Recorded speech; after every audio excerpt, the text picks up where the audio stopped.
Disadvantages or advantages rightly considered.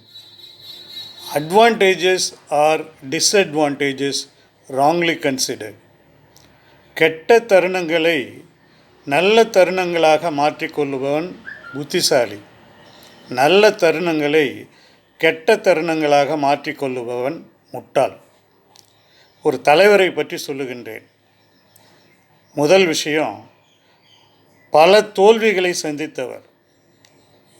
1831 வியாபாரத்தில் தோல்வி, 1833 மீண்டும் வியாபாரத்தில் தோல்வி, 1838 சபாநாயகர் பதவிக்கு போட்டியிட்டு தோல்வி, 1843 அரசியலில் மீண்டும் தோல்வி.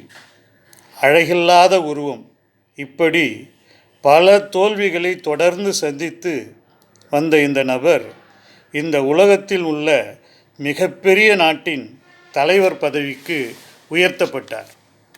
அவருடைய பெயர் ஆப்ரஹாம் லிங்கன். தோல்வியை கண்டு துவழாமல் போராடியதின் விளைவு அமெரிக்க நாட்டின் ஜனாதிபதியாக உயர்த்தப்பட்டார்.